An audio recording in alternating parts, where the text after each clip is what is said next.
Hi, I'm Jane from Jane's Sugar Magnolia, and this is Just Desserts with Jane. Today we're going to make French macarons. They're a sandwich cookie made with egg whites, almond flour, and sugar. The simplest ingredients, but their most impressive cookie.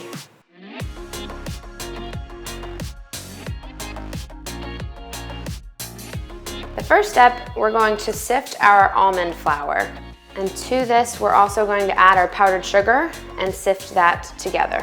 So once that's all sifted, we're going to go ahead and add our egg whites.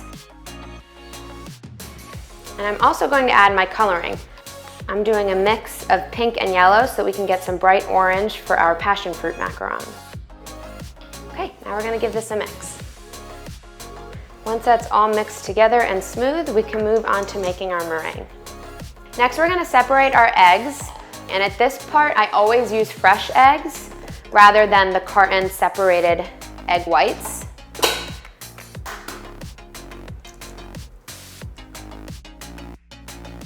We can let this run on low while we're cooking our sugar to make the meringue.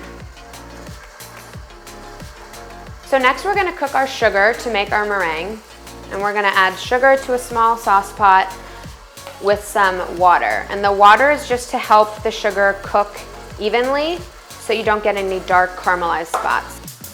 So now that this has reached 230 degrees Fahrenheit, I'm going to turn up the mixer for our meringue, and we want the egg whites to get a little frothy before we add our sugar. Now that this has reached 240 degrees, I'm going to turn our mixer down slightly, and I'm going to stream in our hot sugar. And you just want to add this very slowly to avoid cooking your egg whites. Okay, and now that that's all added in, we could turn it on high and let it whip to a stiff peak meringue. Once your meringue is ready, we're going to go ahead and start folding it into our almond paste mix. We're going to do this in thirds so that we don't deflate our meringue, and that we'll get a nice fluffy batter for our cookies.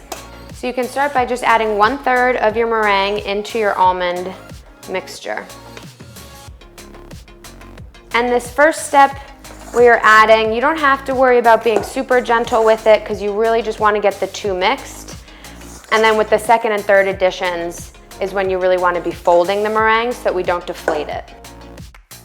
Once they're almost fully incorporated, we can go ahead and add another third of our meringue. And this time we're going to be gently folding this in. To fold, you're just going to pick up some batter and drape it over itself. Okay, we're going to go ahead and add our last bit of meringue.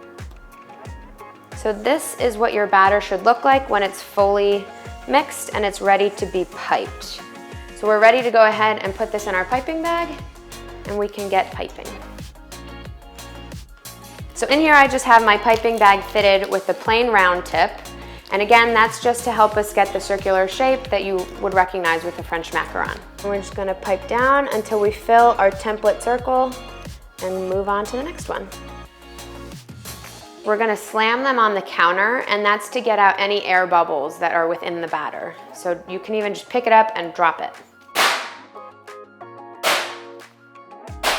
Okay, then you're going to let your cookies sit on the counter for up to 2 hours until a nice skin forms, and when you touch the cookie, there's no moisture on your fingers.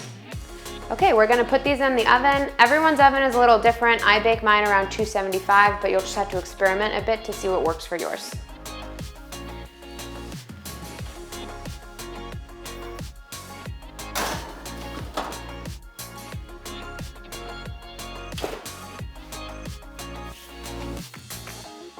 Now that we have all of our cookies off of the parchment, you want to go ahead and pair them up with ones that are similar in size. And I'm just lining these up on a piece of parchment so that they're ready to be filled.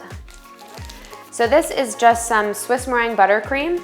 We're going to pipe a dam in our cookies to hold the curd, and then we're going to go ahead and fill that circle with our curd and pop the top on.